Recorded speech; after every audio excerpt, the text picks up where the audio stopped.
My son and daughter-in-law left me to die in a blistering 112-degree Sonoran desert, with nothing but two cheap plastic bottles of warm water and a crumpled $5 bill. As the engine of their luxury SUV roared to life, kicking up a massive, suffocating cloud of dust and grit, my only son rolled down the window, looked me dead in the eye, and said, "If you won't sign over the assets, Dad, then you can find your own way home." I stood there in the absolute silence of the desert, watching the vehicle shrink into a tiny black speck on the horizon. I never imagined that the child I had loved more than life itself, the boy I had carried on my shoulders and comforted through every childhood nightmare, could grow into a monster capable of using every cruel manipulative trick in the book, even risking his own father's life, just to force me into surrendering my life's work. He thought I was a confused, weak, senile old man who would eventually collapse under the blazing sun and sign whatever papers he shoved in front of my face. But what Damien did not know, and what his greedy wife had failed to calculate, was that this very desert was where I had built my empire. This barren, unforgiving wasteland was my home. I was about to show them that the price of betrayal was far higher than they could ever afford to pay. Welcome back to Whispered Truths. Grab yourself a warm cup of coffee, a few snacks, get comfortable, and remember that the people in these stories always had every opportunity to do the right thing. They simply chose not to. Leave a comment with the number 1 so we can continue the story, and don't forget to subscribe. You are going to enjoy this one. The heavy tires of the SUV screamed against the hot, baking asphalt of the desert road, and then the vehicle veered off into the gravel, throwing up a spray of sharp rocks before disappearing down the long, shimmering highway. The dry, roasting wind of the Sonoran desert immediately began to howl across the open flats, carrying with it a heat so intense it felt like a physical blow. 112 degrees was not just a temperature out here, it was an active predator, a quiet, invisible blade that stripped the moisture from your skin and the breath from your lungs before you even realized what was happening. My throat felt instantly raw, as if thick sand were scraping against my esophagus with every desperate breath. At my feet, lying in the dusty, parched gravel of the roadside, sat the two cheap bottles of water and the single crumpled $5 bill. My son Damien had laughed as he threw them out of the window. That laughter belonged to the same child I had once held in my arms, the boy whose scraped knees I had bandaged, the son whose Ivy League education and lavish lifestyle I had funded without a single moment of hesitation. He had smiled a cold, mocking smile, an expression that belonged to a stranger, as he told me that if I would not sign the transfer papers, the desert would sign them for me. Inside the passenger seat, his wife, Saskia, had sat in absolute chilling silence. She didn't look at me even once. Her eyes remained fixed straight ahead, staring through the tinted windshield with a face as cold, hard, and lifeless as an unfinished architectural blueprint. They believed they had planned the perfect, untraceable death for me. They genuinely believed that a 70-year-old man, left with no transportation and no phone in the middle of one of the harshest environments on Earth, would collapse from heat stroke and dehydration within a few hours. They thought the elements would do their dirty work for them, leaving them with a tragic, accidental death and a $42 million inheritance sitting waiting for them in the bank. But betrayal always carries the unmistakable, rancid smell of decay from within. I have spent my entire professional life as a structural engineer and a heavy civil contractor, building massive concrete foundations, aqueducts, and bridges designed to withstand the brutal forces of nature for 100 years. I knew exactly how to recognize the moment a structure was beginning to fail. I knew how to read the tiny, creeping cracks in a concrete pillar before the entire bridge collapsed. What I had failed to anticipate, what I had been too blind to see, was that the first fatal crack in my life would appear in my own bloodline. The anger that rose in my chest did not make me scream or throw a tantrum. It didn't make me panic. Instead, that anger burned with a slow, white-hot intensity, hotter and more reliable than the Sonoran sun itself. It became a solid, concentrated fuel that kept my heart beating with a steady, metronomic rhythm. They wanted me dead. They wanted to swallow up the $42 million civil engineering empire that my late wife, Miriam, and I had built with our own sweat, blood, and tears over 4 decades of grueling labor. The ruthless, predatory spark in Damien's eyes had proven to me, beyond a shadow of a doubt, that he was no longer my son. He was a hunter driven by an insatiable, parasitic hunger for wealth he had done nothing to earn. I looked down at the $5 bill as the hot desert wind caught its edge, sending it fluttering across the dry, cracked earth. I let it go, then I smiled. It was a bitter, quiet, and absolutely determined smile. They believed they had pushed me into an inescapable corner. What they did not know, what their arrogant minds had completely overlooked, was that this very desert was where my career had begun 45 years ago. I knew every dirt road, every abandoned mine shaft, every dry wash, and every water well hidden out here in the brush. I had surveyed these very coordinates when there was nothing here but cactus and rattlesnakes.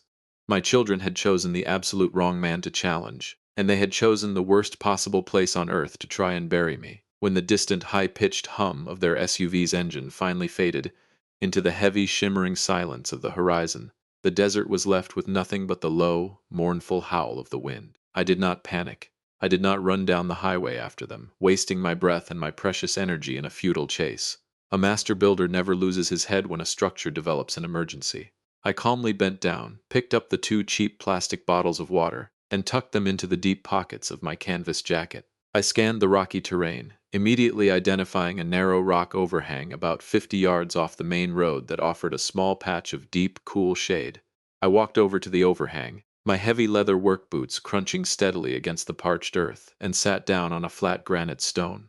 I opened the first bottle of water, taking a single measured sip, holding the liquid in my mouth for a few seconds to let my dry throat absorb the moisture before swallowing.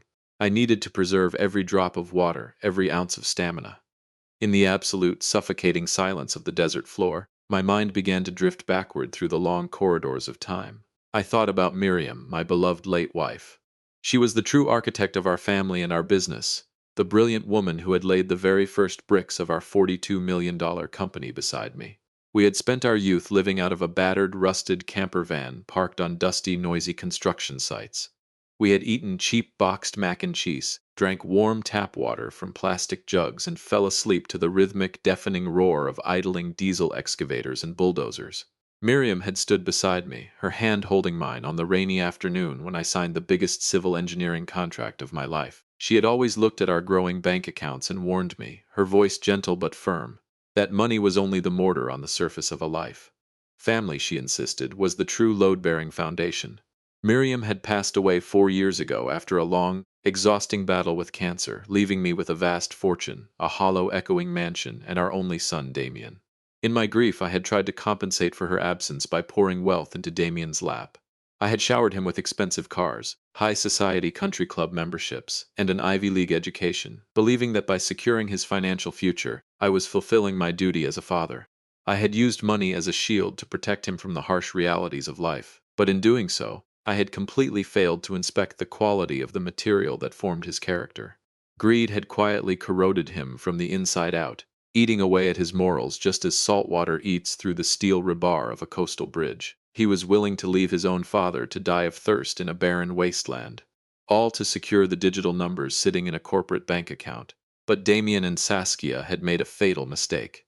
They genuinely believed that leaving me in this desert was the final, triumphant step of their master plan. They believed they held all the leverage, and that my signature on the asset transfer papers was the only thing standing between them and absolute freedom. What they did not know, what their greedy minds could never comprehend, was that this trap had never belonged to them. I had designed this entire scenario myself, down to the very last detail 3 months ago. I reached into the breast pocket of my faded work shirt and pulled out a small, worn buffalo leather notebook, its dark surface polished smooth by decades of handling. It had belonged to Miriam. Before she closed her eyes for the last time, her hands trembling as she held a thin silver pen, she had written 7 simple instructions for Damien and me. She understood my nature perfectly. She knew I was the kind of father who compensated with money when discipline and boundaries were needed. I opened the notebook to the final page, her elegant, familiar handwriting appearing clear beneath the blazing desert sun. The heading read, Instruction number 7. Do not let your love blind you to the truth. My chest tightened as I stared at those ink-stained words. A cruel, tragic contrast stood before me. The boundless, selfless love of a mother who was gone now stood in direct opposition to the bottomless, parasitic greed of her only son. I had built a perfect gold-plated platform for Damien with my money, but I had failed to teach him how to stand on his own feet. Now, he had chosen money over blood, personally shattering the family foundation his mother had spent a lifetime trying to preserve. But I had stopped crying 3 months ago. I had started calculating. I had calculated exactly how far their greed would push them, and I had designed a plan to let them run their entire course. The origin of this design began on a rainy, dark Tuesday afternoon in late winter. I was sitting inside a private investigator's office, tucked away on a quiet, shadows-draped corner of the boulevard in downtown Phoenix. The rain was hammering against the glass windows like fate knocking at the door. Across from me sat three men who had been my closest allies for decades. Thaddeus Briggs, a former homicide detective who had become a sharp, eccentric private investigator. Alistair Sterling, the veteran corporate attorney who had managed my company's legal battles for 20 years. And Marcus Blackstone, my loyal financial officer, the only man alive who knew every single detail of my financial portfolio. They did not look at me with pity or soft-spoken comfort. They looked at me with the cold, absolute seriousness of engineers preparing to deal with a catastrophic structural failure. Thaddeus Briggs slid a thick brown paper file across the mahogany desk. The file had been concealed beneath his damp leather jacket. Magnus, Briggs said, his voice a low, gravelly rumble. I'm sorry to be the one to hand you this, but the structural rot in your house has spread further than we feared. I opened the file. Inside were high-definition surveillance photographs of Damien and his wife, Saskia.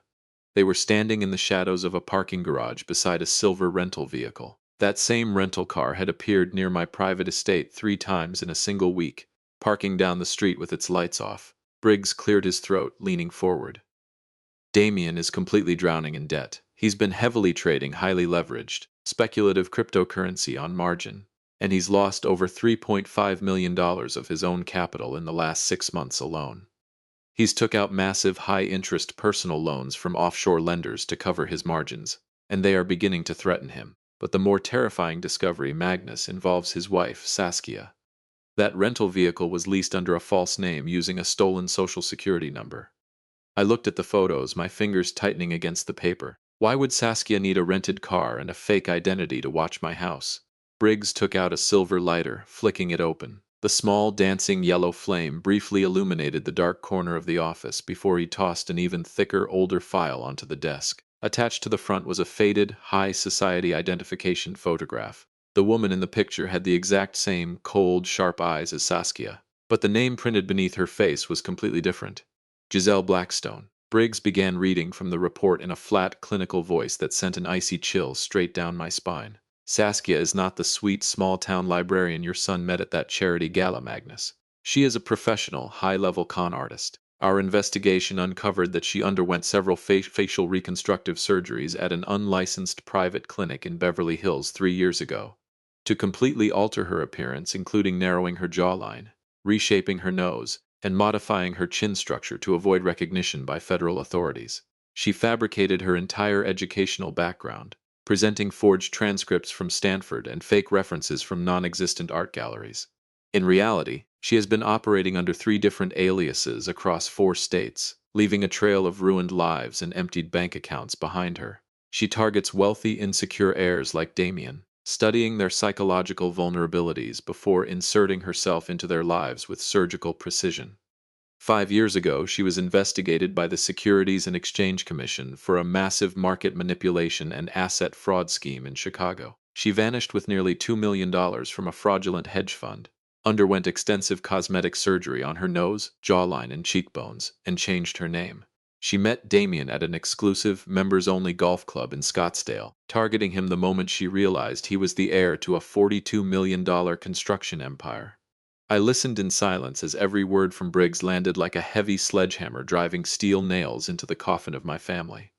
My son was nothing more than a fool, a weak, compliant hammer being swung by a professional predator. Saskia, or rather Giselle, was the brilliant, cold architect behind the entire crime. She was the one who was pushing Damien deeper into debt, whispering in his ear, and suggesting this very trip to the Sonoran Desert to force me into signing over control of Vance Heavy Industries. She has an outstanding debt of $1.8 million with a highly dangerous illegal loan shark in Las Vegas. Briggs continued, closing the folder. And the most ironic part of her plan, Magnus, is that even if Damien succeeds in forcing you to sign those papers, he will never see a single cent of that money. Saskia has already established an offshore shell company in the Cayman Islands. The moment your signature is verified, she has programmed a high-speed wire transfer to move every single dollar out of your accounts into her private intermediary bank in Zurich. Damien will be left holding an empty bag, a mountain of debt, and a potential charge for your disappearance. I stared at the photograph of Giselle Blackstone. She was indeed a master of deception, but she had forgotten the most fundamental rule of civil engineering. You never build a multi-story house on soft shifting sand. She believed she was the smartest person in the room, and that she held all the pieces on the chessboard. What she did not know was that the very loan shark pressuring her in Las Vegas was an old business associate of mine from my early development days, and he had already agreed to cooperate with our team in exchange for a quiet, lucrative legal settlement. "We can arrest them now, Magnus," Alistair Sterling, my attorney, said, his eyes studying my face. "We have enough evidence of financial fraud and identity theft to put Saskia away for a very long time." I looked at the rainy window, my heart turning to solid concrete.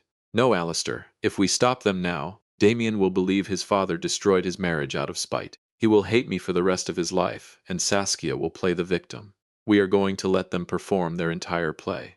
We will let them dig their own graves with their own greed, until the truth is so absolute that even Damien cannot deny it." But just when we believed we had mapped out every possible path Saskia and Damien could take, an unexpected, terrifying variable emerged from the shadows. A phone call in the middle of the night changed everything, and for the first time in a very long time, it made my hardened old heart bleed. It was nearly 1 o'clock in the morning when my private, secure cell phone began to ring. An unfamiliar, unlisted number flashed across the digital screen. I answered, my voice quiet and alert. On the other end of the line, I heard the sound of heavy, choked sobbing. It was Lyra, my 14-year-old granddaughter. Her voice was trembling so violently she could barely form the words through her tears. "Grandpa," she whispered, her voice hushed and terrified as if she were hiding. "Grandpa, please. I'm so scared. I'm hiding under the desk in the study." Lyra explained that for the past 6 weeks, she had sensed that something was deeply wrong inside her home. She had been hearing her parents whispering in dark corners, discussing massive debts, inheritance clauses, and me. Out of a child's protective instinct, she had taken an old, deactivated cell phone, activated its voice recorder, and hidden it behind the heavy leather books on the bottom shelf of her parents' private study desk. I played one of the recordings, Grandpa," Lyra sobbed, her small hands shaking. "You need to hear this, please." She held her phone up to the receiver, and a static-filled, crackling recording began to play. Despite the poor audio quality, the two voices were absolutely unmistakable. They belonged to my son Damien and his wife Saskia. The lawyer said the asset transfer requires a physical signature. Saskia's voice came through, cold, sharp, and entirely devoid of any human empathy. "We can't do it here in Phoenix. Too many people know his face. We need to get him out of the city, somewhere isolated where he can't easily contact his legal team. The summer heat in the Sonoran Desert is perfect. If we take him out near the old salt flats, the temperature will solve all of our problems within 4 hours. A 70-year-old man getting lost and dying of heat stroke. The police will rule it an accidental death due to age and confusion. It happens every year." There was a brief, agonizing pause on the tape. I held my breath, waiting, praying that my own flesh and blood would speak up, that my son would defend me, that he would put an end to this madness. But Damien did not object. He didn't raise his voice in anger. He only asked, his voice low, tense, and shivering with a cowardly anxiety, "Are you absolutely sure the local sheriff won't find any signs of foul play? I don't want a homicide detective digging into our personal finances." Saskia let out a soft, mocking laugh. "He's 70, Damien. He's been pretending to forget things for weeks. The medical records will show a pattern of cognitive decline. Once he's gone, the $42 million estate is ours. We can clear your debts, pay off the margin calls, and leave this pathetic city behind." The recording cut off with a soft beep. I sat frozen in my armchair, the phone pressed hard against my ear, my body feeling as cold and rigid as a concrete pillar. My granddaughter's words had poured into my chest like liquid nitrogen, freezing my lungs. My own son, the boy whose life I had built on a foundation of gold, was sitting in his living room, drinking expensive wine, and casually calculating the exact timeline of my death in the desert, as if he were discussing a minor construction expense on a job site. They had completely forgotten about the presence of their 14-year-old daughter, never realizing that her innocent ears had captured their monstrous plan. "Grandpa, please don't go with them," Lyra begged, her voice cracking with an unbearable pain. "I don't want you to die. I don't want to lose you." I fought with every ounce of my willpower to keep my voice steady, to be the strong, unshakable grandfather she needed. "Lyra, sweetheart, listen to me very carefully," I whispered. "Grandpa is going to be absolutely fine. I promise you, nothing is going to happen to me. I want you to erase that recording from your phone right now. Pretend you know nothing. Keep acting like a normal, happy teenager. Tonight, I want you to quietly pack a small backpack with your most important clothes, your passport, and your mother's jewelry. Keep it hidden in your closet. Grandpa is going to protect you. I promise. When the call ended, my hands began to shake uncontrollably. That was the only time I cried during those 3 months of preparation. The very last remnants of parental love, compassion, and hope I had held for Damien died in the dark of that living room. He had chosen money over blood, and in doing so, he had personally lit the fuse on his own destruction. The next morning I called Thaddeus Briggs, Alistair Sterling, and Marcus Blackstone to my estate. The time for quiet observation was over. The blueprint was complete, and now it was time for us to build a trap more ruthless and absolute than anything Damien and Saskia could ever prepare for me. We called it the 8 Days Trap. I deliberately printed a fake bank maintenance notice and left it sitting in plain view on the mahogany desk in my private study, knowing that Saskia's habit of searching my paperwork when I was out of the room would lead her straight to it. The document, printed on official-looking security paper, stated that Casco Bay Trust was upgrading its master account security protocols over the next 8 days. During this maintenance window, any cash withdrawals or wire transfers exceeding $10 million would experience a 72-hour delay before triggering an automated security alert on my private phone. It was an absolutely irresistible, glittering bait. I knew their desperation and greed would blind them to the danger. They would see this 8-day maintenance window as their only golden opportunity to seize the $42 million fortune before the security upgrades were completed. They would dig their own graves with their own hands. While they were planning their desert trip, Marcus Blackstone and I were silently executing our legal maneuvers. We quietly changed every administrative access code connected to the core corporate accounts. I signed emergency executive orders blocking all capital transfers from the parent company into the subsidiary accounts carrying Damien's name, effectively turning his personal funding sources into dry, empty wells. On the second day of the 8-day countdown, Damien and Saskia arrived at my estate. They wore bright, cheerful smiles, claiming they wanted to take me on a relaxing weekend trip to the Sonoran Desert to help improve my memory with a change of scenery. I looked into my son's eyes, seeing the raw anxiety and dark determination hiding behind his fake warmth. I didn't say a word. I smiled, climbed into the back of their luxury SUV, and let them drive me straight into their own trap. The luxury SUV rolled to a stop on the sandy shoulder of the desert highway, the dust settling slowly around the vehicle.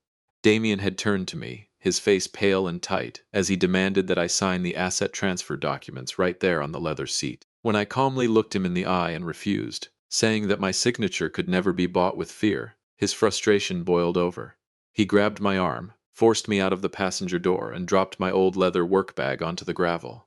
"If you won't sign, Dad," Damien hissed, his voice trembling with a mixture of panic and raw, ugly greed, "then the desert will sign for you. Let's see how stubborn you are after a few hours under this sun." Saskia didn't look back as they drove off, the roaring engine echoing through the empty canyon like a gunshot. They believed they had left me to die, and that their $42 million fortune was finally within their grasp. They believed that while I was collapsing from heatstroke, they would be toast and celebrating their new life as millionaires. But their entire celebration was built on a pathetic, fleeting illusion. After leaving me in the Sonoran Desert, Damien and Saskia drove straight back to the city, heading to one of the most exclusive, expensive restaurants in downtown Phoenix, the Gilded Room. They had reserved the finest VIP booth in the back of the dining area, a secluded table draped in white linen and surrounded by towering marble pillars and soft golden lighting. They wanted to toast their victory in style, believing they had executed the perfect crime. Damien wore an expensive, custom-tailored Italian wool suit, adjusting his silk collar with the arrogant, bloated confidence of a man who believed he had just inherited a vast empire. Saskia sat across from him, dressed in a stunning black designer evening gown, her diamond necklace catching the warm light of the chandeliers. She carried herself with an unmistakable, haughty pride, looking around the room as if she owned every marble column and crystal glass. They ordered the most expensive dishes on the menu: raw oysters imported from New England, dry-aged Wagyu steaks, and a bottle of vintage French champagne worth several $1,000s. They raised their crystal flutes, clinking them together in the quiet warmth of the booth. "To our new beginning, darling," Saskia cooed, her eyes flashing with a predatory, triumphant light. "To the end of the old man's rules and the beginning of our empire. No one can stop us now." Damien laughed loudly, his face flushed a deep, unnatural red from the alcohol. "To freedom, Saskia." The old man thought he could control me forever. He thought he could keep me under his thumb. But he was weak, and the weak always get crushed. Saskia looked at her foolish, bragging husband with a cold contempt hidden beneath her polished, artificial smile. She believed that leaving me buried alive in the Sonoran Desert had worked flawlessly, and that she was only hours away from transferring every single dollar of my $42 million estate into her secret offshore accounts. They were constructing a glittering castle on soft, shifting sand, completely blind to the fact that the tide had already risen and was about to sweep them away. The long, lavish meal finally came to an end. The waiter, dressed in a crisp black tuxedo, approached their table with a silver tray, placing the check in front of Damien. The total bill, including the vintage champagne and rare caviar, came to nearly $4,000. Damien smiled arrogantly, pulling his powerful, black titanium corporate credit card from his leather wallet, the same card I had once authorized for his executive use. He dropped it onto the silver tray with a sharp, metallic clatter. "Keep the change," Damien said, waving his hand dismissively. The waiter bowed politely, picked up the tray, and walked toward the cashier's desk. Damien leaned back against the plush velvet sofa, taking a slow sip of his espresso, completely relaxed. But 2 minutes later, the waiter returned. His expression was noticeably uncomfortable, his shoulders stiff as he held the silver tray in his hands. "I'm terribly sorry, Mr. Vance," the waiter whispered, his voice hushed to avoid drawing the attention of the other high society guests. "But your card has been declined by the system. Perhaps there is a temporary hold on the account." Damien's smile froze. A look of complete confusion crossed his face, followed quickly by a wave of defensive, hot anger. "Declined? That's impossible. There is over $500,000 of active credit on that card. Run it again. Your machine must be broken." "We have tried 3 separate times, sir," the waiter explained, his voice polite but firm. "The machine is working perfectly. The system is showing an immediate administrative block on the card." Damien frowned, pulling a second card from his wallet, his private high-limit credit card. "Use this one. Hurry up." "This is embarrassing." The waiter took the card, walked back to the terminal, and returned less than a minute later. His face was pale. "This one has also been declined, sir, immediately." A cold, heavy sweat began to pour down Damien's forehead, his heart hammering violently against his ribs. He jumped to his feet, pulling a third card, then a fourth, his hands trembling so violently he dropped his wallet onto the polished floorboards. One after another, every single credit card he possessed, every line of credit he had spent years utilizing, was rejected by the system. Saskia sat perfectly still, watching her husband's panic unfold. Her cold green eyes narrowed as she watched the color drain completely from Damien's face. Damien pulled out his phone, his fingers slick with sweat as he frantically logged into his bank accounts. He stared at the glowing screen, his mouth falling open in sheer, unadulterated horror. The balance displayed on the screen for every single one of his active accounts, both corporate and personal, was a perfect, crushing 0. Every cash reserve had been frozen, every subsidiary account turned into a dry, empty well by my signed executive orders. At that exact agonizing moment, a second, brutal betrayal unfolded at the table. Saskia's professional con artist survival instincts took over the instant she saw the raw, naked panic in Damien's eyes. She knew, with absolute certainty, that the ship was sinking, and that her elaborate $42 million heist had catastrophically collapsed. She didn't offer a single word of comfort. She didn't try to help him. Without a second thought, Saskia stood up, picked up her designer leather purse from the seat, and looked down at Damien with an expression of icy, utter disgust. "You're a pathetic, useless fool, Damien," she whispered, her voice a sharp, freezing hiss that cut through his panic. "You couldn't even handle a simple asset transfer. We're finished." She turned on her heel and walked straight out of the restaurant, her heels clicking sharply against the marble floor, leaving Damien standing alone in the middle of the luxury dining room, completely abandoned, with a $4,000 unpaid bill, and a room full of whispering guests staring at him. Saskia ran out to the valet, climbed into the rental vehicle, and sped off into the rainy night. She immediately headed to a private, expensive attorney's office, using the last of her emergency cash reserves to draft legal documents designed to place every ounce of blame for my desert abandonment squarely on Damien. She was preparing to claim that she had been an innocent, terrified bystander, and that Damien was the sole mastermind behind the attempted murder of his own father. Damien stood alone in the center of the luxurious gilded room, his face white, his breathing shallow, as the reality of his complete financial ruin settled over his shoulders like a lead shroud.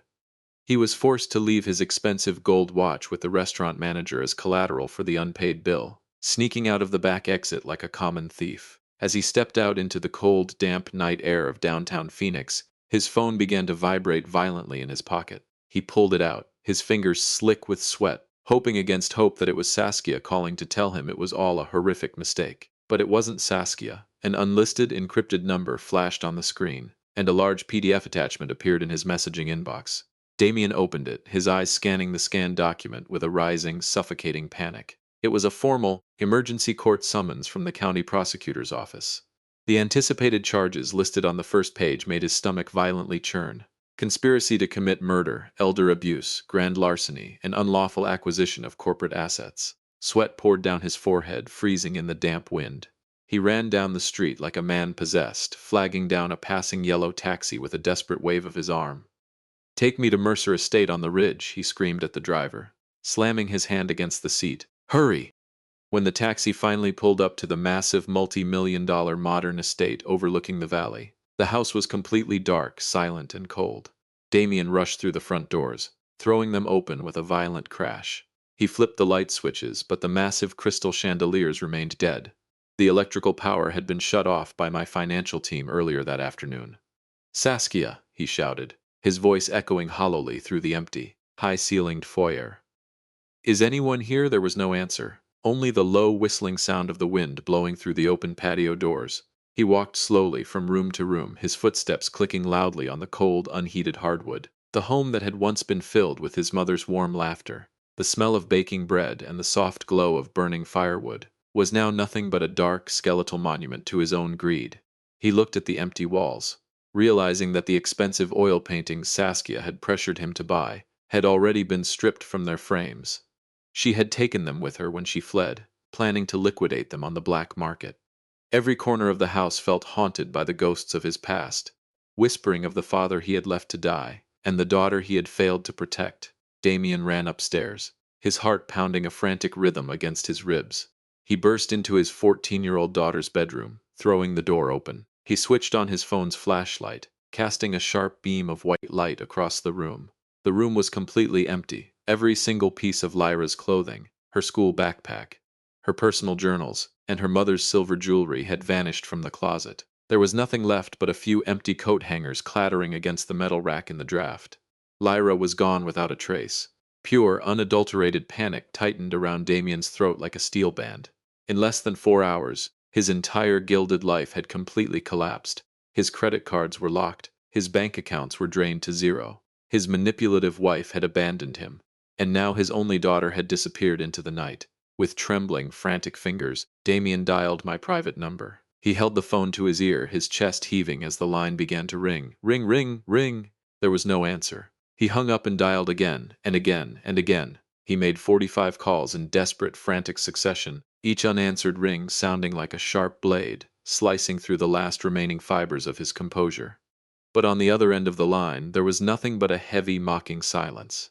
I sat in my comfortable leather armchair in a secure, private luxury suite in Scottsdale, holding my phone in my hand, watching his name flash on the screen over and over again. I did not answer. I remained completely silent. I wanted him to experience the true suffocating terror of absolute abandonment. I wanted him to feel the exact helpless despair of being trapped in a dark, empty corner with nowhere to turn. The very same cold, slow death he had designed for me in the Sonoran Desert. 2 days later, an emergency evidentiary hearing was held in a private, wood-paneled conference room on the 4th floor of the county courthouse. Damien entered the room looking utterly destroyed, a hollow shell of the arrogant man who had stood in the desert 48 hours earlier. His face was unshaven, a rough, dark stubble covering his jaw. Deep purple circles hung beneath his bloodshot eyes, and his expensive Italian suit was wrinkled, stained, and disheveled, as if he had slept in it on the floor of his dark house. He scanned the room frantically, his eyes searching for a familiar face, hoping against hope for someone to hold on to. But Saskia sat on the opposite side of the long mahogany conference table, sitting beside a high-priced, aggressive private defense attorney. The look she gave Damien was completely devoid of any warmth or history. It was a gaze of pure, icy contempt and absolute hostility. She had already submitted a thick, leather-bound package of documents and bank records to the prosecutor, placing every ounce of the criminal conspiracy squarely on Damien's shoulders in exchange for a plea agreement and leniency. Then, the heavy oak door of the conference room swung open. I walked in. I wore a perfectly tailored, charcoal gray 3-piece wool suit, my stride steady, firm, and completely upright. My silver hair was neatly combed, and my face was healthy, strong, and entirely unaffected by the elements. There was not the slightest trace of a man who had supposedly been left to die of thirst under a 112-degree sun. Flanking me on either side were Thaddeus Briggs, my private investigator, and Alistair Sterling, my veteran corporate attorney, who carried a heavy leather briefcase under his arm. The moment Damien saw me, his mouth fell open in complete stunned disbelief. He staggered backward, collapsing into his leather chair like a hollow concrete pillar stripped of all its reinforcing steel rebar. In that single agonizing second, he looked at Thaddeus Briggs, looked at my pristine suit, and finally the horrific truth broke through his defenses. His father had been 3 months ahead of him. He realized with absolute, crushing clarity that the entire desert trip had not been his plan at all. It had been a stage, a meticulously engineered trap upon which I had allowed them to perform their crimes, gathering irrefutable, undeniable evidence of their dregs of humanity under the watchful eyes of my private security team. Damien broke down, crying openly, his shoulders shaking as he hid his face in his hands. He staggered out of his chair, dropping to his knees on the carpet, and crawled toward me, begging for forgiveness. "Dad, Dad, please," he sobbed, his voice cracking with a raw, pathetic desperation. "I'm sorry Saskia manipulated me. She was the one who came up with the desert plan. She said we would lose the house if we didn't get the money. I'm still your son, Dad. Please, don't do this to me." I stood motionless, my hands buried deep in the pockets of my tailored trousers, looking down at my only child kneeling in the dirt before me. My expression remained entirely flat, as cold, hard, and unyielding as cash. The judge struck the heavy wooden gavel against the sound block, ordering everyone to maintain order. "Mr. Vance, please return to your seat," the judge commanded, his voice sharp and absolute. "We will now proceed with the reading of the settlement terms and the criminal indictments." The courtroom was dead silent. There was no noisy, sensationalist crowd in the gallery, only the soft, rhythmic rustling of papers as the judge reviewed the mountains of evidence spread out before him. Alistair Sterling, my attorney, stepped forward, placing a thick leather-bound file on the judge's bench.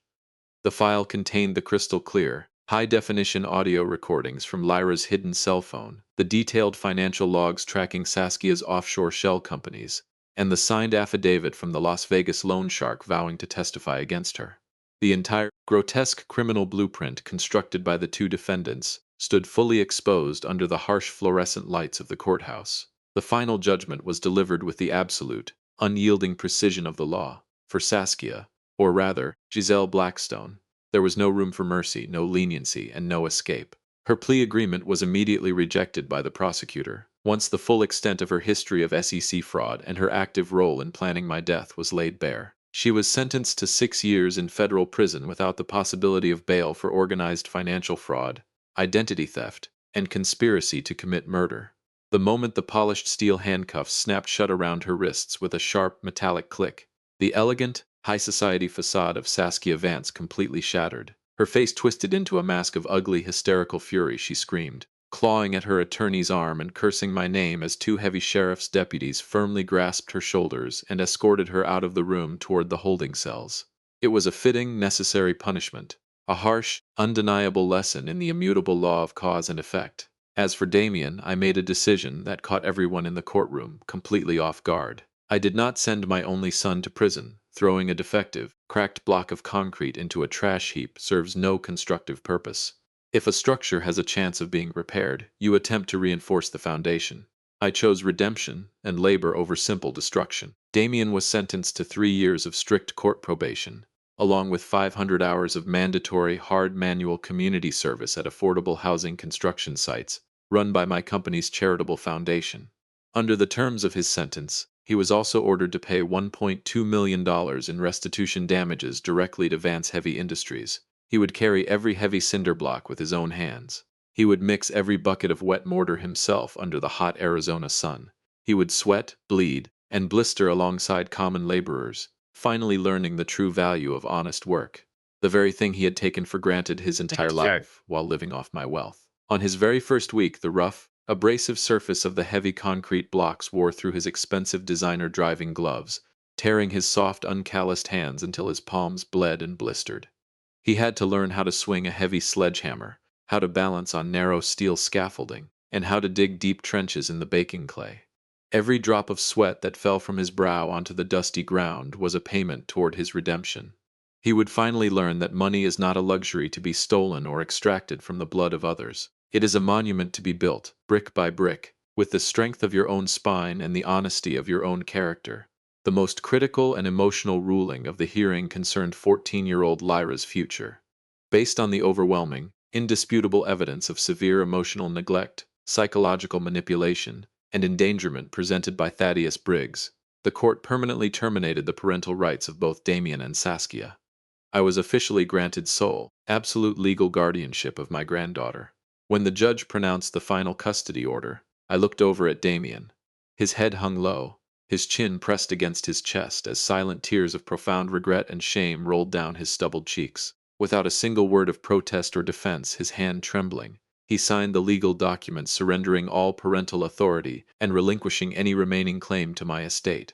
I stood up, walked across the quiet room, and took Lyra's small, warm hand in mine. As we stepped out of the heavy doors of the county courthouse, the brilliant, warm afternoon sunlight shone down on the two of us, washing away the cold, dark shadows of the past 3 months. I looked down at my brave, resilient granddaughter and realized that the load-bearing foundation of our family had not completely collapsed. We had survived. We had stood firm against the storm, and we could now rebuild something infinitely stronger and more beautiful from the ruins of our old life. The very next morning, I took Lyra to our company's old historic equipment storage yard on the outskirts of the city. This was the place where Miriam and I had parked our very first excavator, and where the first steel beams of our $42 million company had been fabricated. I stood beside her, looking out over the sprawling yard of yellow iron machinery, and shared my final bold decision regarding the future of the Vance Empire. I had officially signed the papers transferring the entire $42 million civil engineering company into a secure, independent educational and development trust. The trust would be managed by Alistair Sterling and Marcus Blackstone until Lyra turned 25. She would receive a world-class education, and when she was ready, she would inherit the entire legacy, not as a privilege to be squandered, but as a heavy, honorable responsibility to be carried forward with integrity. Looking out over that yard, I realized 3 profound, load-bearing lessons about life that I want to share with you today. Lesson number 1. Do not confuse silence with peace. In many families, people stay quiet, swallowing their pain, swallowing the insults, and hiding the cracks just to keep the peace. But a quiet foundation that is rotting underneath will eventually collapse, bringing the entire house down with it. It is always better to face the ugly truth, expose the crack, and rebuild, no matter how much it hurts. Lesson number 2. The source of a person's pain explains their behavior, but it does not excuse their responsibility. Damien was weak, and he had been manipulated by a professional predator, which explains his choices, but it did not excuse his willingness to leave his own father to die in the desert. We are all the ultimate architects of our own character, and we must all carry the weight of our own choices. Lesson number 3. Forgiveness and trust are 2 completely different structures. I have forgiven Damien as a father, because carrying hatred in my chest is like drinking poison and expecting the other person to die. I want him to heal, and I want him to find his way back to being a decent human being through honest labor. But I will never trust him with my assets, my home, or my granddaughter's future again. Forgiveness is about freeing your own soul. Boundaries are about protecting your foundation from being shattered a second time. And lesson number 4. The most valuable thing you can ever build in this life is not a $42 million empire of concrete and steel. It is the character of the people who will carry your name after you are gone. If this story touched your heart, or if it reminded you of the absolute importance of standing firm beside the people who truly love you when the storm rolls in, feel free to share it with someone who needs to hear it today. And if you enjoy stories where the truth always finds its way home, and the foundation of justice never shifts, hit that like button, subscribe to the channel, and leave a comment with the number 5 so I know you watched all the way to the end, along with the city you are watching from. Thank you for joining Whispered Truths. Keep your foundation strong, protect your boundaries, and I will see you in our next story.